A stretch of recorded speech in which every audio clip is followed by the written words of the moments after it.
No, no.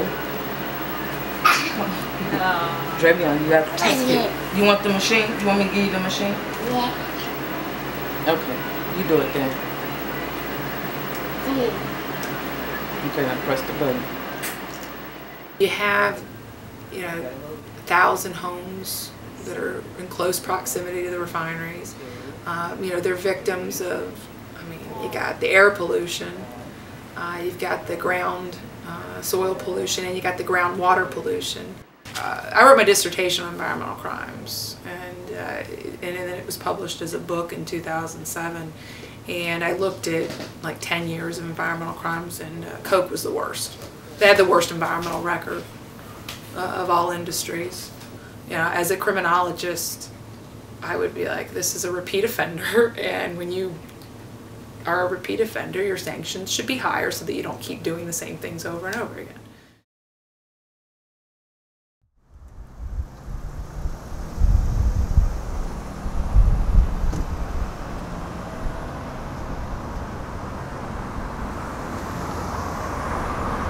The people, they're still living in what is the result of the racial zoning from decades ago.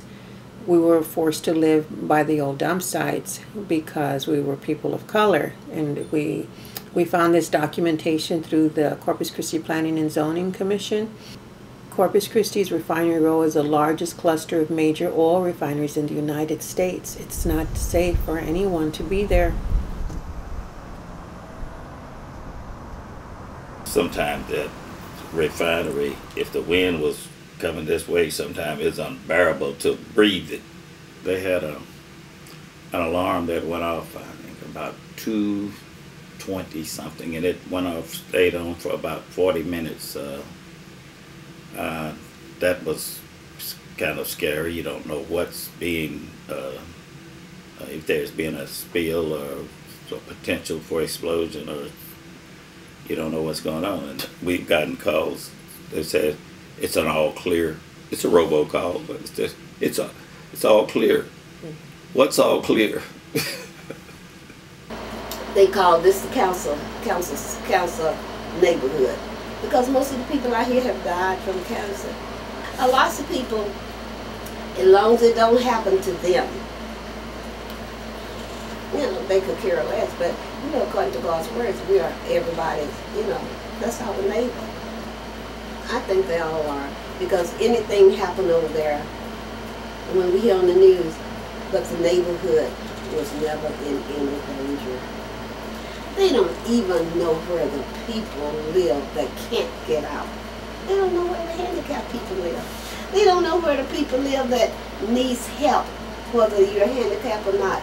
They don't know where a mother lives that maybe have 5 or 6 children. But some people get a call and some people don't get a call. Never in any danger. Come on.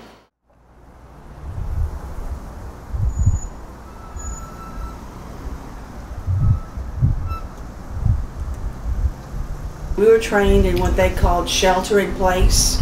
We were trained to turn off the air conditioner, and we had a kit, and it had duct tape and a towel, and we were supposed to put a towel under the door and duct tape around the door and keep the kids inside. If you saw somebody out the window that looked like they couldn't breathe, even if it was a child that looked like they couldn't breathe, you still could not let them in, because if you opened your window or if you opened your door and there was something outside in the air, then that would expose everyone in the school to that poison. Because I remember coming home and saying, what'd you do today?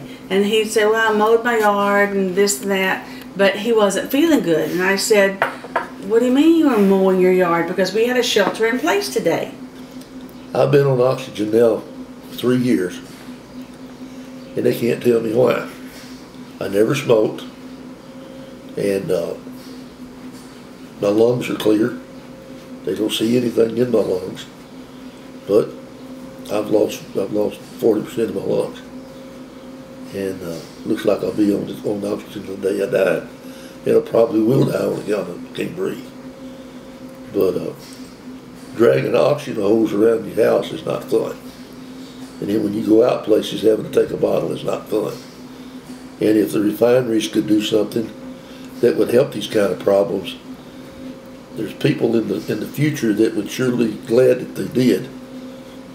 And I feel like that if the man from Coke can buy a tin type of Billy the Kid for $2 million,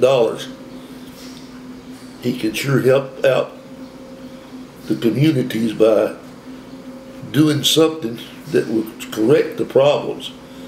When you're 71 years old like I am, you can't go out there and buy a house and pay for it and have anything left. And we have tried to sell the place. Nobody wants it because it's close to that refinery. We've taken survey after survey, and most of the people that we've surveyed would be happy to be bought out, but at the right price, and not just.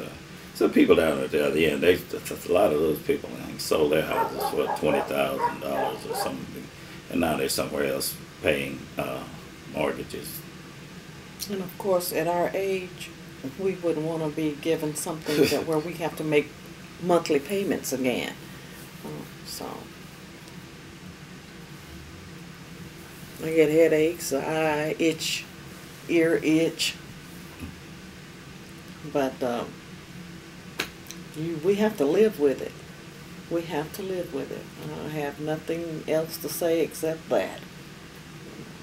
If I was rich, I wouldn't be here.